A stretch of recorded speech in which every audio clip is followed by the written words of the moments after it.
So when you want to go off-roading in a $40,000 truck as opposed to a $4,000 truck, protection becomes a much higher priority when selecting modifications. Now the TRD off-road package comes with a front skid and a rear transfer case type skid.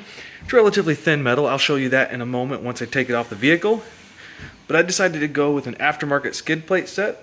I got Ironman 4x4, mainly because I was looking for something stronger than the stock, but I was also being price conscious.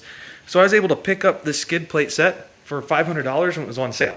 So I just got them laying on the floor here. You can see it's got a front skid plate, engine-based skid plate, and a rear skid plate that kind of goes to the transmission or the transfer case. And it has a little bit of a curved section that goes over the exhaust pipe. So we'll have to crawl underneath the vehicle and take a look around. So going underneath the front of the vehicle, I already have the stock skid plate removed, but you see this kind of, I would say cross member, but it's not going cross, but the front to back member here. And they've got some large bolts, both on the front and rear, and that's what this is going to use. So you're going to take out the stock bolts, and you're going to fit them up through the holes and mounting locations on this skid plate. So I will take out 2 bolts in the rear of each of that frame rail, and then the large bolt in the front of each of those frame rails. 17 millimeters. And now we can bolt up the skid once those are out of the way. Alright, so I didn't get a video of me actually lifting it into place. It is a bit awkward. It's not that the skid plate itself is very heavy, but it's just kind of awkward.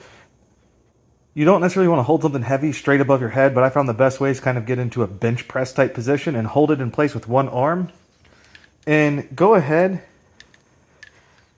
and get the hardware ready by just using like a deep well socket and having the bolt already installed, so that way you can at least get the bolt started. And I went by just getting one in the opposite corners, so the front left and the rear right, and that way the plate is just hanging. It's hanging loosely right now. But now I don't have to hold it up, and I can just get the impact wrench and drive home the rest of the bolts. So I'm going to see if I can get this on camera, but I'm looking at the rear left. Let me get far enough back. You can see that bolt hole is not quite lined up.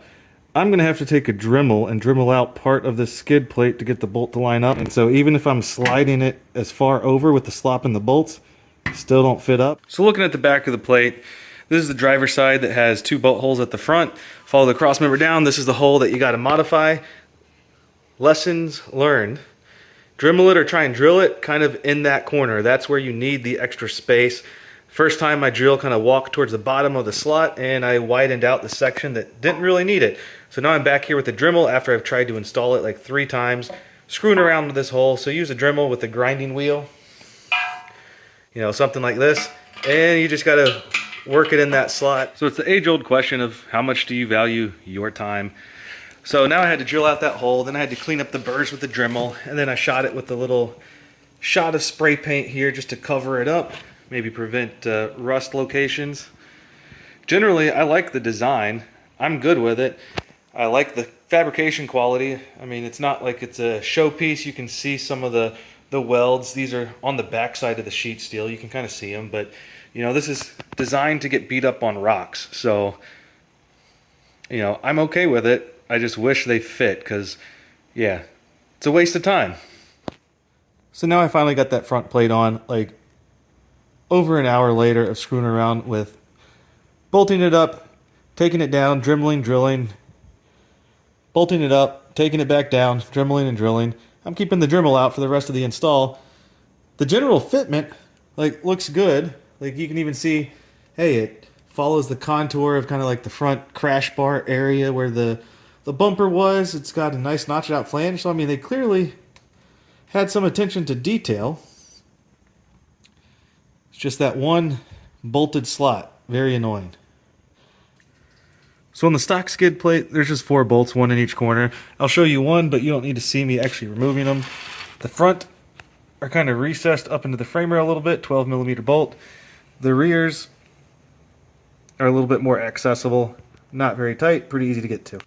Here's a good view of how flexible and jiggly the stock plates are. Not very rigid. They might protect against a small scrape or something, but definitely not any type of impact. So left over from the front plate, I had 2 of these bolts, and I believe these are going to bolt up just like that. And if I'm lucky, the welded nuts in the cross member are actually going to fit. We'll see. Start with 1 bolt to get it so you can at least hang it, and then get the rest of the hardware from there.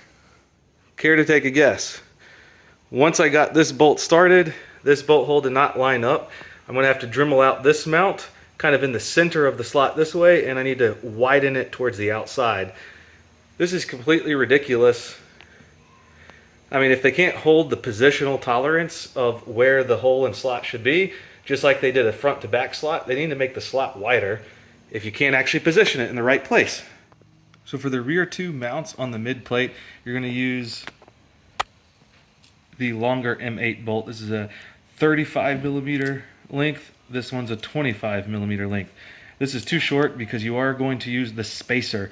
So the spacer is going to go on top of the skid plate, and these are going to go in the rear 2 mounts where the stock skid plate already bolted to. So we'll go ahead and get that fit up. So you can see the spacers on top of the skid plate. You got the bolt head, then you got a split lock washer, then a flat washer, and I'm just going to align the plate and kind of wiggle it in place to get that bolt started. Can't do that with one hand on the camera, so you'll just have to figure it out on your own.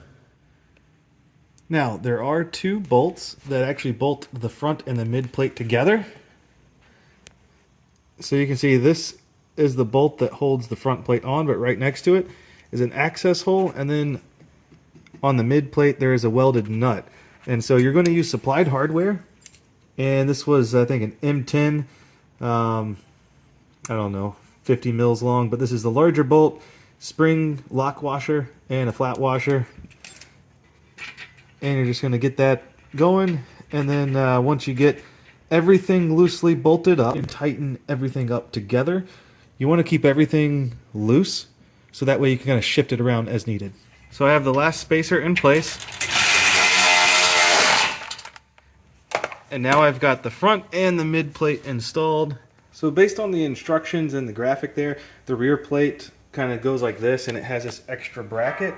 And so this bracket, you know, it's got welded nuts on it and it's got slots. So you're going to use some hardware to bolt that to the plate. Before you do that though, you actually want to put this bracket on first. There is a transmission cross member. And based on the instructions, it kind of shows you how to bolt it up like this. It has these welded nut plates, and you end up using these larger bolts with a split lock washer, flat washer, and the nut plates. So when you go underneath the vehicle, this is a little bit behind the front tires there. You can see transmission drain plug, and this cross member. And so this is where it's going to bolt up. You have this bracket, and it should align with these holes. Bolt it right here, and the welded nut plates you can get behind these holes right here, and that's how you're going to have to bolt it up. Well, I'm pleased to announce that the rear plate fit up fine. So there's just 4 of those M8 bolts that connect it to that rear angled flange of the mid plate. And you get those 4 M8 bolts that bolt into that transmission bracket. So I'm going to tighten all of these M8 bolts, and then I'm going to do a final tightening on that transmission bracket.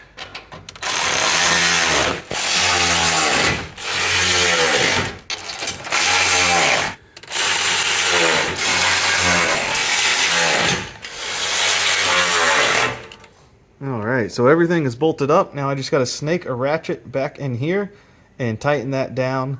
I'll probably use like a swivel head ratchet to get easier access. So this is one way you can get at it with the universal joint at the 17 millimeter socket. And I was able to slide some extensions through the slots there. So I did have to slide the extension through the slot and then put the socket and the U-joint on above. But that at least gets you some room to tighten down those bolts on either side. This gives you, more room to move the wrench. Problem is you can only do a very, small turn when your wrench is in this kind of narrow area below the transmission above the skid. Now that should not shift in an impact. Plus it is flush to the cross member, and I'm checking for clearances, And I'm also checking for clearances around the exhaust pipe, and it looks good there. Now for the bolt on that side, I was able to use this circular hole in the bottom of the skid. So use the different slots and a universal joint to make room. You know, I can get that bolt a lot tighter than trying to squeeze a wrench in here. So the skid plates are definitely stronger than stock. One issue with the front plate is it doesn't have like a cutout or a hatch in order to access the oil filter.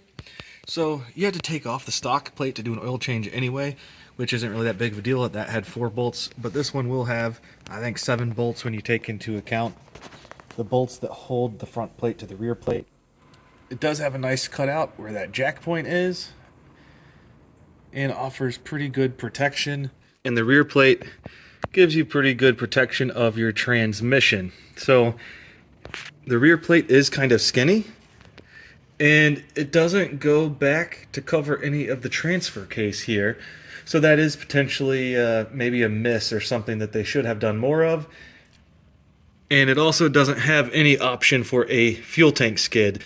But for a $500 kit, I think it offers pretty good protection of the front end. So what do I think of the skid plate set in general? Well, other than just offering protection, it really comes down to kind of fit and finish and the refinement of the design. So I do like the fact that it is kind of a thinner metal, but has welded structure. So that way you save on some weight. You know, I don't have any problems with these cutouts and holes. I think that's probably better, so, you know, water and debris and mud can kind of drain out of it and hopefully not get as much caught.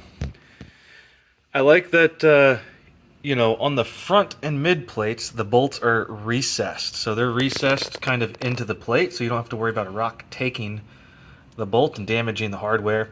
And on the rear plate, you got these bent flanges, so that way if you're skidding off something from the front, you're going to miss the bolt heads because they're kind of tucked back.